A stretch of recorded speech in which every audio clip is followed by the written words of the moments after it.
A'udzu billahi minasyaitonir rajim. Bismillahirrahmanirrahim. Assalamualaikum warahmatullahi wabarakatuh. Innal hamdalillah nahmaduhu wa nasta'inuhu wa nastahdihi wa nastaghfiruhu wa natubu ilaihi wa na'udzu billahi min syururi anfusina wa min sayyiati a'malina may yahdihillahu fala mudilla lahu wa may yudlilhu fala hadiya lahu. Assalatu wassalamu ala Rasulillah Sayyidina Muhammad ibni Abdillah wa ala alihi wa sahbihi wa mawalah. Qalu subhanaka la ilma lana illa ma 'allamtana innaka antal alimul hakim. Qala rabbi shrah li sadri wa yassir li amri wahlul 'uqdatam min lisani yafqahu qawli. Amma ba'da. Yang dimuliakan Datuk Seri Panglima Dr. Haji Hasbullah Jawa Toha, penasihat yang kita kasihi, semoga beliau sentiasa sehat walafiat. Dan begitulah juga semoga kita semuanya para jamaah sentiasa diberikan kekuatan, kesehatan zahir dan batin, jasmani dan rohani, fisikal dan mental, dalam mengharungi kehidupan kita, baki kehidupan kita yang sudah tentunya semakin hari semakin menuju ke penghujung hidup ini, apatah lagi ditandai dengan berbagai-bagai kejadian, sama ada berlaku ke atas saudara kita ataupun yang hanya kita saksikan semata-mata. Sebenarnya apa kejadian itu adalah ada hikmah kepada kita semuanya untuk kita tetap bermuhasabah. Apa yang menjadi sesuatu yang nikmat kita patut wajib syukuri, dan apa juga yang menjadi sesuatu yang tidak kita inginkan, kita wajib bersabar dan terus kita mengambil iktibar. Sesungguhnya kehidupan itulah antara dua perkara, sabar dan syukur. Sabar dan syukur. Ketika kita mensyukuri nikmat, insya Allah kita akan ditambahkan nikmat itu. Dan ketika kita bersabar, insya Allah Allah akan ganti apa yang susah menjadi senang, apa yang hilang menjadi datang semula, insya Allah. Termasuklah masjid kita yang masih wujud seperti sedia kala, tak ada perubahan. Sementara mungkin di sekitar kita, jiran kita mengalami kehilangan atau kerusakan. Ini sudah tentu adalah qadarullah, takdir Allah, yang kita tidak boleh anggap sesuatu itu berlaku begitu saja. Tetapi inilah Allah berikan nikmat, masjid kita masih selamat, masih dihuni. Kita tidak perlu memikirkan untuk memperbaikinya, mengubahnya, ataupun na'udzubillah, ataupun tidak sampai ke tahap membangun semula, ya. Jadi mari kita syukuri itu, kita syukuri. Sebab kalau Allah menghendaki lain, kita tidak boleh lari, kita tidak boleh mengelakkan diri. Sekiranya Allah menentukan masjid ini terkena musibah seperti yang berlaku pada tempat di sekeliling ini. Termasuklah bagi saya sendiri Madrasah Salam pun alhamdulillah walaupun sedikit adalah, kalau madrasah itu ada sedikit kesan beberapa cermin itu pecah yang di atas itu, dan yang nampak jelas itu pipe air itu, pancuran itu meleleh sudah ya, bengkang-bengkok putus. Itu karena memang tidak tahan menerima bahang itu ya, bahang api itu. Yang lain-lainnya alhamdulillah karena sempadan dengan tempat kejadian itu masih dihalang, ataupun satu rumah itu masih boleh diselamatkan, jadi masih ada penghalangnya itu ya. Sekiranya tidak ada penghalang, naudzubillah ya, berlaku juga seperti yang lain-lain. Jadi ini sesuatu yang hebat, dan mudah-mudahan ini menjadi keinsafan kita bahwa kita perlu ya, perlu terus mendekatkan diri kita kepada Allah Subhanahu wa taala dengan beramal yang utamanya adalah amalan yang wajib, yang fardu, dan diiringi dengan amalan sunnah. Dan yang pentingnya adalah juga yang dianggap sunnah ini zikir sebanyak-banyaknya ya, zikir sebanyak-banyaknya, wa zakarallaha katsiran ya, zikir sebanyak-banyaknya, di mana yang mudah kita fahami zikir ini adalah dengan membiasakan mulut kita menyebut nama Allah, menyebut ucapan-ucapan yang baik, zikir-zikir, wirid-wirid yang baik, bukan semata-mata ataupun bukan hanya di masjid ini, bukan hanya ketika kita berada di masjid ini, tapi dimanapun kita berada ya, di luar masjid terutamanya. Bukan berarti kalau kita sudah keluar daripada masjid, walaupun kita keluar dengan baik, membaca Allahumma inni as'aluka min fadlika, doa keluar masjid, bukan berarti selepas itu stop zikir ya. Teruskan kita beramal, teruskan kita menyebut sekurang-kurangnya, yang paling senang salawat ke atas Nabi Muhammad SAW, berselawat banyak-banyak ya. Ini salah satu doa kita, semoga kita senantiasa dilindungi oleh Allah Subhanahu wa taala. Seperti mana doa keluar rumah ya, yang tak sepatutnya dilupakan, tak sepatutnya kita terlupa ya.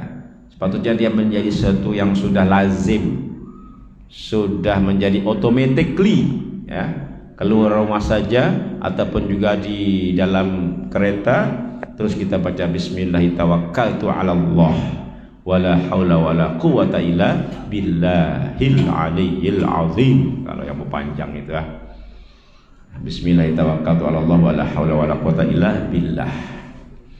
Tak kira keluar rumah untuk perjalanan yang jauh ataupun keluar rumah untuk yang dekat ya, termasuklah ke masjid, karena itu sudah dijamin malaikat akan jawab, wuqita, engkau akan dilindungi, engkau akan dilindungi. Mudah-mudahan perjalanan kita itu sama ada berkendaraan atau tidak, kita terhindar ya daripada unsur-unsur yang membahayakan di tengah jalan dalam perjalanan. Dan sentiasalah kita membaca-baca surah lazim, terutamanya surah yang paling senang makanan kita hari-hari, 3 kul ya, senang.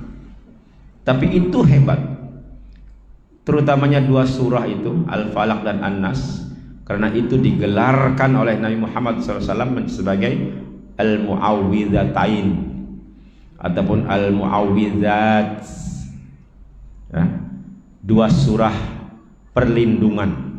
Hebat tuh 2 surah itu ya. Biasakan, dan inilah yang kita sampaikan pada pertemuan lepas, amalan untuk kita membiasakan diri dengan amalan ruqyah. Ya, ruqyah sama ada dengan meminta bantuan sahabat kita ataupun kita sendiri, ya, meruqyah diri kita. Bacakan ayat-ayat tersebut. Letakkan tapak tangan kita di tempat mana kita rasa perlu untuk dipulihkan supaya tidak ada keluhan sakit, ya. Jangan takut, jangan bosan, jangan bosan. Sebab saya pernah mendengar ketika dinasihati untuk membaca zikir, dia kata bosan sudah, banyak sudah zikir. Dia rasa belum ada perubahan, ya. Sekali lagi, kita zikir adalah tuntutan sebagai bentuk kita menyerahkan sepenuhnya kesembuhan, ya, hilangnya penyakit adalah kepada Allah Subhanahu wa ta'ala. Adapun masanya Allah menyembuhkan, adakah Allah akan menyembuhkan, itu adalah kehendak Allah Subhanahu wa ta'ala. Karena memang Rasulullah SAW sendiri akhirnya pun wafat, ya. Wafat ketika Rasulullah mengalami sakit. Dan ketika itu juga Rasulullah ruqyah dan Aisyah istrinya pun maruqyah. Tapi itu ketentuan Allah, ya, ketentuan Allah. Tapi banyak juga kisah-kisah yang dialami oleh para sahabat ketika maruqyah, walaupun hanya dengan Al-Fatihah kesembuhan boleh berlaku. Walaupun hanya dengan Al-Fatihah. Kita anggap Al-Fatihah ini surah yang macam biasa, ya, macam orang bilang macam kurang power, ya. Padahal itulah Ummul Kitab, ya. Al-Fatihah adalah Ummul Kitab, ya. Disebut juga sebagai sab'ul mathani, 7 ayat puji-pujian, ya. Jadi kalau Al-Fatihah gelarannya adalah sab'ul mathani ataupun Ummul Kitab, manakala Al-Falaq dan An-Nas itu Al-Mu'awwidhatain, ya. Jadi ini sekurang-kurangnya mari kita ambil kesedaran, ya, sebelum sesuatu itu dikatakan terlambat, ya. Karena kalau sudah kita terkena dengan sesuatu musibah, terutamanya yang dihantar ataupun dibuat oleh orang lain, terkena pada diri kita, tentunya kita sudah dalam keadaan menderita, ya. Termasuklah mungkin kebakaran. Apabila sudah berlaku kebakaran, maka kita akhirnya pun berdoa dalam bentuk yang lain, ya. Berdoa semoga apa yang hilang itu diganti dengan yang lebih baik, ya. Tapi kalau belum berlaku, kita tentu meminta supaya tidak berlakunya kebakaran, ya. Saya ingat dulu Ustaz Harun Tafsir sudah berkongsi itu, menyampaikan itu bacaan itu kan untuk melindungi rumah, ya. Mungkin boleh rujuk kembalilah kertas-kertas yang dibagi itu, adakah tidak tuh kertasnya itu masuk file atau tidak itu. Nah, itu antaranya lah, ya, antara amalan untuk memberikan keselamatan pada diri kita, badan kita, dan rumah kita. Tapi sekali lagi, sekurang-kurangnya surah-surah yang biasa kita baca itu pun dapat kita amalkan. Jadi begitulah para jamaah sekalian, pada minggu lepas kita sudah dikongsikan lah, ya, tentang perkenalan ilmu sihir, bagaimana bermula, apa sejarahnya, siapa tokoh-tokoh yang terlibat, ya. Tapi sekali lagi tujuannya bukan kita ini untuk menghafal, ya, menghafal sejarah ilmu sihir itu, tidak sebenarnya. Pada saya yang penting adalah kita betul-betul berhati-hati, ya. Kesimpulannya ilmu sihir itu memang wujud, ada dari sejak zaman Nabi Sulaiman alaihissalam dan seterusnya hinggalah ke zaman Nabi Muhammad SAW. Memang ilmu sihir atau perbuatan menyihir itu ada, dan ianya juga boleh mengenai kepada orang-orang yang dikatakan sebagai orang-orang alim, ya, boleh kena. Kenapa orang alim boleh kena? Adakah kurang amalannya? Adakah kurang zikirnya? Itu pada saya tidak perlu dibahaskan sedemikian, ya. Sebab akhirnya begitu suatu musibah mengenai diri siapa saja, tak kira itu orang agama atau bukan, itu adalah ujian. Itu sebagai ujian. Jadi yang penting diri kita ini, ya, bagaimana kita membentengi. Sebab kalau sudah kena ilmu sihir ini, memang urusannya panjang, urusannya lebih susah, ya. Sebagaimana yang dikisahkan dalam hadis ini, ya, harap para jamaah ingat lagi, ya. Ketika Nabi Muhammad SAW mengalami simptom beliau disihir, ya, kedua malaikat membantunya untuk mengenal pasti punca sihir itu, Jibril dan Mikail melakukan scanning, ya, satu di atas kepala Nabi, di bagian atas Nabi, satu di bawah di dekat kaki, untuk melihat apa orang bilang tuh poin-poin lah, ya, perjalanan sihir itu dalam tubuh Nabi, dan didapatinya lah, ya, bahwa memang ada sihir yang dilakukan oleh seorang Yahudi, dan dikesan juga dia punya tangkal itu. Jadi memang sihir ini memang ada tangkalnya, ya. Sama ada zaman dulu itu bentuk simpulan-simpulan tali. Nah, ini bahaya nih. Kita juga kena hati-hati. Kalau ada orang menjual barangan yang dikatakan punya kekuatan, sekali jadi tengok hanya benang-benang saja, disimpul-simpul, dililit-lilit, ini kita katakan ini sihir, ya, ataupun ilmu yang berasal daripada setan. Sihir itu memang daripada setan, itu sudah jelas, ya, bukan daripada Nabi Sulaiman. Wa ma kafara Sulaiman walakinna syayatina kafaru yu'allimuna an-nasa sihr. Surah Al-Baqarah ada. Nabi Sulaiman tak pernah mengajarkan sihir, walaupun Nabi Sulaiman punya kemahiran, ya, punya kekuatan seperti sihir, tapi Nabi Sulaiman tidak mengajarkan sihir, dan itu bukan sihir, melainkan setanlah yang mengajarkan sihir. Jadi setan ini ada dia punya ejen-ejen di kalangan manusia. Mungkin kita kenal sebagai bomoh-bomoh paranormal, walaupun saya tidak katakan bomoh ini bomoh itu, ya, tapi yang menjadikan barangan-barangan, ya, daripada simpulan-simpulan kain, tali, benang, ataupun juga dalam bentuk yang lain, ya, seperti kita nampak kalau ada ilmu untuk menyakiti orang lain dari jauh, biasanya menggunakan patung-patung kecil, itu pun daripada benang-benang yang dililitkan dalam batang kayu, ya, mungkin gunakan jarum, dengan bacaan-bacaan tertentu, ya, sehingga kesakitan itu akan dirasakan oleh orang yang ditarget itu, ya. Kita tidak tahu, ya, kita tidak tahu apa yang dibuat oleh orang lain. Akhirnya apa yang dialami oleh baginda Nabi SAW, Jibril mengesan tangkalnya itu ada di sebuah perigi di rumah seseorang, dan untuk menghentikan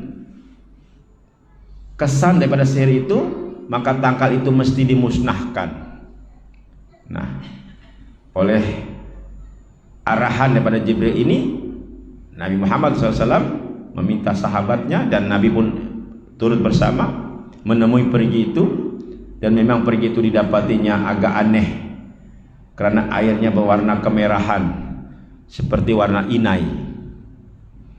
Dan dalam dasar perigi ini, di dasar ini, bukan di atas, maknanya kena masuk ke dalam, kena kasih keluar dulu airnya itu, sampai begitu ya, ilmu sihir. Mungkin ini ilmu sihir yang paling tinggi, sebab targetnya adalah Rasulullah SAW. Ya, mungkin kalau bukan Nabi Muhammad memang tidak dapat dikalahkan, sebab tangkalnya tidak akan ketahuan di mana. Tapi Jibril sudah membantunya, dan tangkal itu didapatinya dalam bentuk simpulan, 11 simpulan. Ya, lalu Jibril juga memberikan nasihat supaya dibacakan, itulah surah Al-Falaq dan Al-Nas yang dicampur ayatnya sebanyak 11 ayat. Satu ayat telah mematikan satu simpulan, telah mengurai, yang mananya tidak jadi simpulan. Maka selesailah sihir itu, mati sudah, kalah. Nah, bagaimana kalau kita disihir dan kita tidak tahu di mana tangkalnya? Ini yang menjadi urusan panjang. Tapi kita tidak boleh putus harapan, ya, karena itu semuanya adalah kehendak Allah Subhanahu wa taala. Ya. Di tuan-tuan, kita pun ingat cerita dari kiri kanan. Ada orang punya kedai laris manis, banyak pelanggan. Kalau ikut makanannya dibilang macam biasa saja. Nah, ternyata ada ilmunya, ada tangkalnya, ada ditanam di depan kedai mungkin, ada digantung di atas ceiling mungkin, begitulah ya. Jadi seperti yang dikatakan oleh dua sosok Harut dan Marut, ya, yang ada disampaikan juga dalam ayat itu surah Al-Baqarah, yang dianggap sebagai pencetus ilmu sihir. Tapi Harut dan Marut mengatakan mereka juga hanya sebagai ujian, ya, dan mereka juga tidak mengajarkan sihir, justru membekali manusia untuk menghadapi sihir. Artinya kalau ada ilmu sihir yang memang boleh memberikan kekuatan dan sebagainya, kita tidak perlu untuk tertarik, ya. Tidak perlu ada rasa menyokong ilmu tersebut. Ya, saya rasa tuan-tuan sering ya. Saya sendiri pernah punya pengalaman, ada kedai, sudah ada yang datang. Kalau mau ini ada ini, tempatnya di sana macam-macam, kan? Ya, jadi kita anggap itu ujian untuk kita memilih jalan yang mana, jalan yang betul, ya, jalan yang lurus, as-sirat al-mustaqim, ya, atau jalan yang sesat. Ya, tonton begitu, ya. Jangan kita merasa kita semuanya lah, jangan kita ingin semuanya shortcut. Mau jadi kaya dengan cara ini, memelihara tuyul dibilang kan, itu adalah cara yang sesat. Atau dengan memiliki azimat ini, itu semuanya juga bagian daripada ilmu sihir. Dan itulah ternyata Nabi sudah berpesan untuk kita sebagai umatnya ini, karena Nabi sangat menyayangi kita semuanya.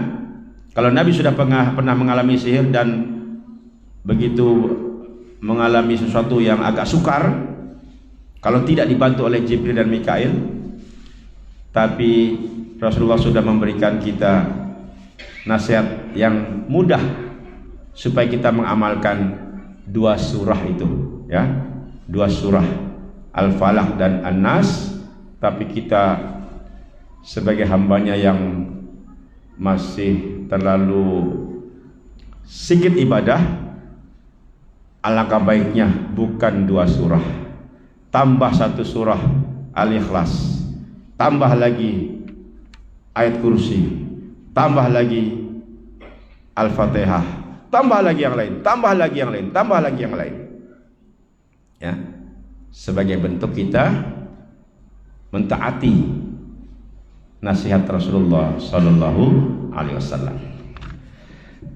Baik, pada malam ini kita sambung dengan satu dalil juga, hadis juga mengenai apa yang perlu kita jaga diri kita, karena ini berlaku juga ke atas baginda Nabi Sallallahu Alaihi Wasallam. Kita berpindah kepada lain, bukan lagi soal sihir, ya, tapi masih ada kaitan dengan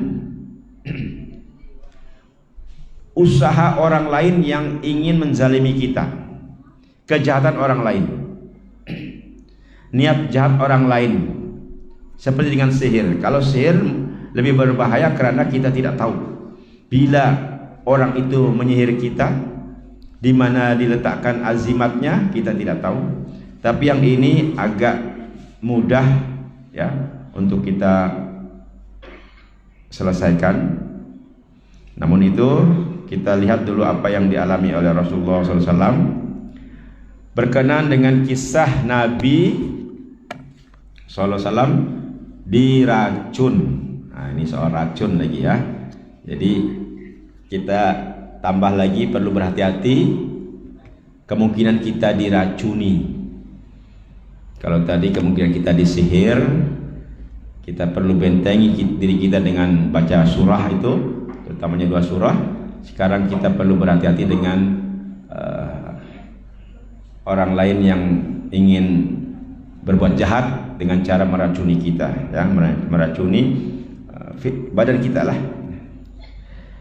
Jadi betul-betul berlaku ke atas diri Nabi SAW, bahwa Nabi kita Muhammad SAW, walaupun Nabi ini memang sebenarnya tidak perlu untuk dianiaya sedemikian sebenarnya, kan, tapi karena musuh Islam itulah, terutamanya lagi siapa? Yahudi, ya. Yahudi memang dari dulu lagi, ya.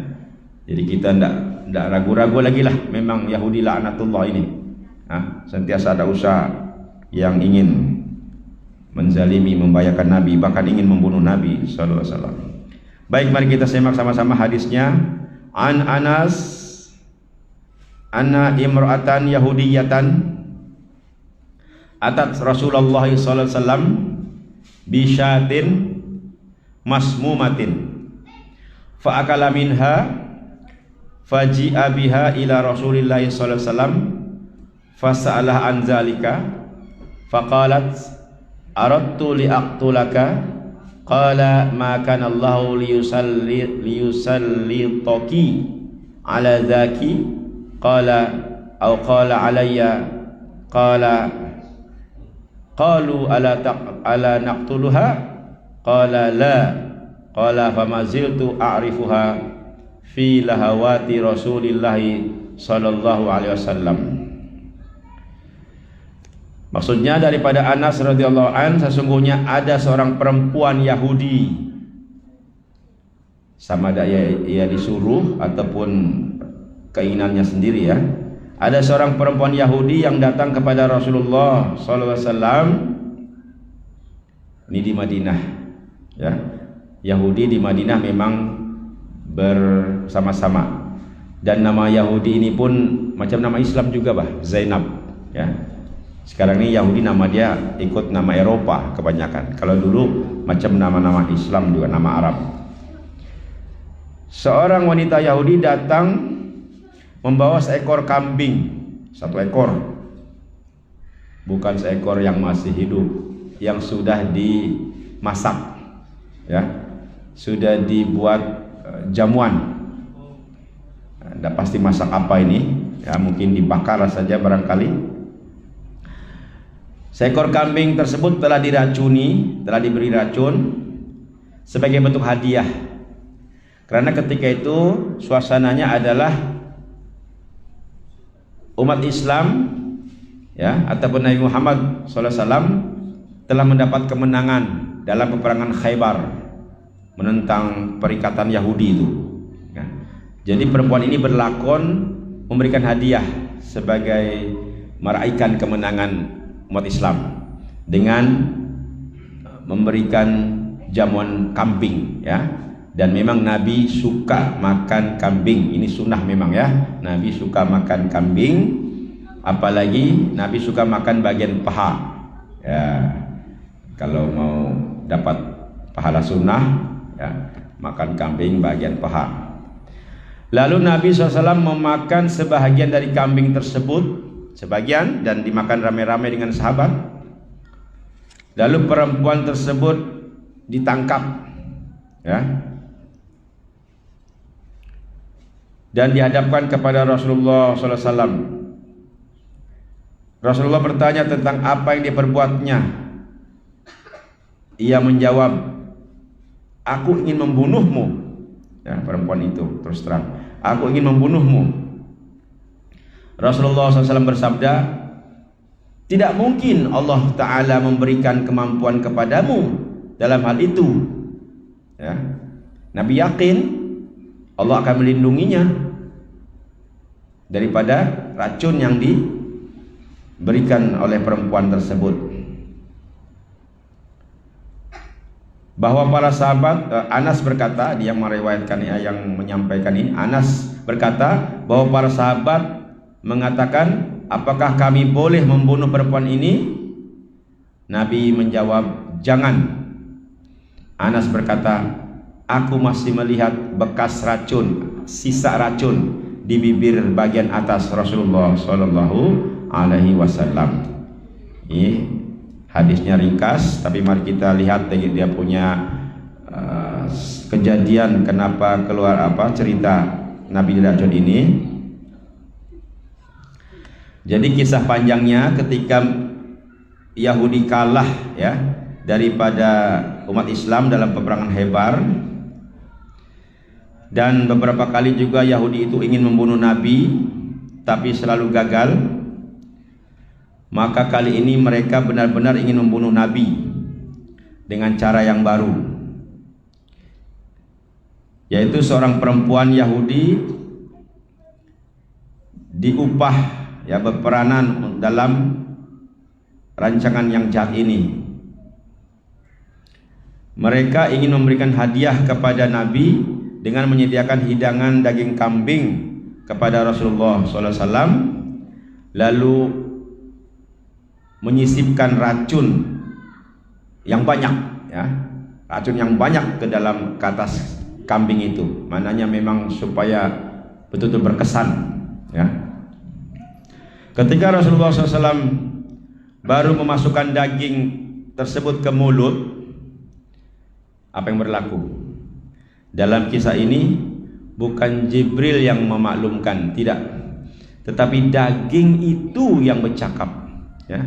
Daging yang ada di mulut itu, yang sudah di mulut lah, ya, tapi belum ditelan. Daging itu mengkhabarkan, ya, berkata kalau dirinya itu, daging itu mengandungi racun. Pakai bahasa daging lah, kan, bukan bahasa manusia, bukan bahasa kambing. Pasal ini sudah mati. Kalau bahasa kambing embek-embek saja, kan. Ini bahasa daging. Adakah bahasa daging ini? Itulah dikatakan di sini, ternyata mukjizat Nabi Muhammad SAW lebih hebat daripada mukjizat Nabi Sulaiman. Kalau Nabi Sulaiman memahami bahasa binatang yang memang ada mulut, ada bunyi, ada bahasa. Tapi ini daging yang sepatutnya tidak ada bahasa, tiada kata-kata, tapi dapat berkata-kata dengan Nabi Sallallahu Alaihi Wasallam. Ini, ya, bukti bahwa memang Nabi kita itu Nabi yang paling agung, ya, penghulu segala Nabi. Adapun sahabat yang ikut makan di situ ada, tapi satu orang nih macam sudah banyak makan lah. Nama dia Bisri radhiyallahu an, ikut makan bersama Rasulullah SAW. meninggal dunia serta merta di situ. Nah, pastilah serta merta di meja ataupun diangkat dulu di rumah kan, ya. Tapi akibat racun meninggal dunia. Nah, jadi inilah cerita dia. Kalau dalam hadis tadi itu para sahabat ingin membunuhnya, tapi Nabi melarang, ya. Karena perempuan itu ternyata memang dia disuruh, tapi dia punya rancangan sendiri perempuan itu, bahwa kalau betul-betul lah Rasulullah itu adalah utusan Allah, ya, tentu racun ini tidak akan berkesan, ya. Tentu Allah akan melindunginya, begitu, ya. Jadi memang perempuan Yahudi ketika disuruh untuk membawa racun, memang niatnya begitu. Oke, saya bawa. Saya ingin tahu kalau Nabi Muhammad mati akibat racun, bagaimana dia pendusta, dia bohong. Karena Tuhannya atau Allah itu tidak lindungi. Tapi kalau Nabi Muhammad selamat, betullah dia itu seorang rasul dan dia akan masuk Islam. Perempuan ini punya rancangan, ya. Kalau tidak mati, dia akan masuk Islam. Itulah Nabi tidak suruh bunuh. Namun justru karena dia sudah masuk Islam dan akibat perbuatannya tadi membawa racun, tujuannya untuk membunuh Nabi, tapi gagal. Melainkan yang mati adalah sahabat tuh, Bisri. Ada yang mati juga. Dan kematian ini disebabkan oleh perbuatan perempuan tersebut. Jadi perempuan ini mana telah membunuh, ya, telah membunuh seorang manusia lain, dan juga dia seorang yang beragama Islam. Jadi apa hukumnya dalam Islam kalau membunuh? Akhirnya perempuan itu mendapat hukuman qisas. Qisas maknanya nyawa dibalas nyawa. Jadi perempuan itu pun dihukum bunuh, ya, dihukum mati dengan sebab dia telah menyebabkan kematian. Tapi menurut ceritanya perempuan itu rela juga karena sudah dapat memilih jalan yang benar, ya, telah memeluk agama Islam. Maka kematiannya walaupun sebagai qisas itu dianggap sebagai kematian untuk menuju surga, ya. Ya, mudah-mudahan lah, ya, mudah-mudahan, ya. Jadi inilah kisah Nabi diracun. Di situ banyak dia punya hikmah, ya. Pertamanya kita juga kena berhati-hati, ya. Di sini tidak ada dinyatakan amalan apa, ya. Tapi maknanya betul. Kalau Nabi pun boleh diracun, apatah lagi kita. Mungkin ya tuan-tuan yang bergerak aktif dalam berbagai-bagai persaingan bisnis, ya, persaingan dalam kerja, ya, mau naik pangkat, ya, dalam politik apalagi, itu semuanya persaingan. Boleh jadi ada kawan, ada orang lain yang tidak berkenan, ya, dengan persaingan itu, mereka merancang untuk meracuni kita, ya. Jadi bukan kita menakut-nakuti, tapi inilah kehidupannya. Kita perlu berhati-hati, yalah. Antaranya kalau memang kita tidak ada kemampuan pun untuk mengharapkan makanan yang kita makan itu bercakap, kan? Tidak mungkin. Kalau kita minum teh tarik akan cakap, aku ada racun lah. Tidak akan mungkin berkata begitu, ya. Tetapi kita berdoa sebelum makan, ya. Berdoa sekurang-kurangnya baca Bismillahirrahmanirrahim. Ini sebenarnya yang sahih ini, Bismillahirrahmanirrahim ini. Yang Allah membarik lana itu bolehlah tambahan. Kalau ikut hadisnya dhaif, tapi boleh diamalkan. Jangan pula Allah membarik lana tapi bismillahnya tidak ada. Ini yang terbalik ini. Yang pentingnya, walaupun bukan wajib, bukan sunnah, tapi ini adab. ya, bismillahirrahmanirrahim. Sampai kalau kita lupa bismillah, kan, kita lupa bismillah, mungkin terlalu lapar barangkali kan, terlalu lapar, terlalu sedap ditengok itu, makan saja, apa itu dia punya perintah, kalau kita lupa, baca juga bismillahirrahmanirrahim fi awalihi wa akhirihi. Ada begitu kan? Ya, dengan nama Allah pada permulaan dan pada pengakhiran. Itu kalau kita terlupa lah. Maksudnya kalau kita sudah telanjak makan. Jadi jangan makan dulu. Kalau kita sudah sesuap makan dulu kan, kita lupa tuh, bukan bismillahirrahmanirrahim. Enggak betul sudah tuh. Kalau kita sudah menelan atau meminum, doanya bismillahirrahmanirrahim fi awalihi wa akhirihi. Tapi kalau kita belum memulakan, bismillahirrahmanirrahim, boleh tambah Allahumma barik lana fima razaqtana wa qina adzabannar. Tambah lagi zikir yang biasa kita baca juga, bismillahilladzi la yadurru ma'asmihi syai'un fil ardi wala fis samai wa was samiul alim. Ya, itu antara usaha-usaha kita. Semoga kita diselamatkan daripada kejadian diracun itu, ya. Sebab Nabi sendiri betul-betul diracun, sahabat melihat ada bekas racun di bibirnya itu. Mungkin warna putih, kan? Warna putih. Dan mengikut cerita lagi lanjutannya, ketika Nabi sudah mengalami keracunan, mungkin ada yang tertelan. Nama dia racun itu kan dia cairan. Nah, mungkin ada yang sudah tertelan. Yang daging yang sudah dikunyah itu dibuangnya. Itu tidak apa, sebab dia tidak baik, ya. Benda yang membahayakan kita boleh buang. Nah, seperti itu Nabi melakukan amalan bekam di bagian tengkuk. Nah, itu pun satu usaha. Kalau dipikir apa kaitan mulut dengan tengkuk, apa kaitan dengan darah, mesti ada.